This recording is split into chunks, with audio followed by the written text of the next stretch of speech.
7 bullet train ಕಾರಿಡಾರ್ಗಳಿಗೆ ಕೇಂದ್ರದ ಅನುಮೋದನೆ. Doctor Baburao. ದೇಶದಲ್ಲಿ 7 ನೂತನ ಬುಲೆಟ್ ಟ್ರೈನ್ ಕಾರಿಡಾರ್ಗಳಿಗೆ ಪ್ರಧಾನಮಂತ್ರಿ ಅನುಮೋದನೆ ನೀಡಿದ್ದಾರೆ ಎಂದು ಕೇಂದ್ರ ರೈಲ್ವೆ ಸಚಿವ ಅಶ್ವಿನಿ ವೈಷ್ಣವ್ ತಿಳಿಸಿರುವುದಾಗಿ ಮಾಜಿ ರೈಲ್ವೆ ಸಲಹಾ ಸಮಿತಿ ಸದಸ್ಯರಾದ ಡಾಕ್ಟರ್ ಬಾಬುರಾವ್ ಸಂತಸ ವ್ಯಕ್ತಪಡಿಸಿದ್ದಾರೆ. ಈಗಾಗಲೇ ನಿರ್ಮಾಣ ಹಂತದಲ್ಲಿರುವ ಮುಂಬೈ ಅಹಮದಾಬಾದ್ ಕಾರಿಡಾರ್ ಸೇರಿದಂತೆ ಒಟ್ಟು 7 ಮಾರ್ಗಗಳಿಗೆ ಅನುಮೋದನೆ ದೊರೆತಿದೆ ಎಂದು ಅವರು ಮಾಹಿತಿ ನೀಡಿದ್ದಾರೆ.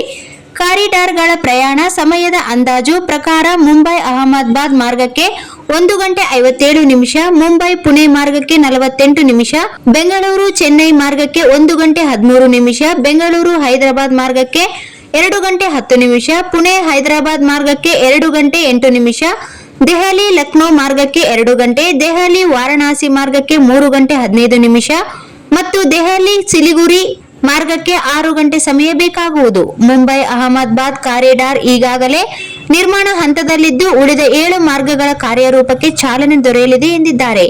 ವೇಗದ ಭಾರತ್ ಬಲಿಷ್ಠ ಭಾರತ್ ಎಂಬ ಧ್ಯೇಯದೊಂದಿಗೆ ಈ ಯೋಜನೆಗಳು ದೇಶದ ಸಂಪರ್ಕವನ್ನು ಮತ್ತಷ್ಟು ಬಲಪಡಿಸಿವೆ ಎಂದು ಡಾಕ್ಟರ್ ಬಾಬುರಾವ್ ತಿಳಿಸಿದ್ದಾರೆ.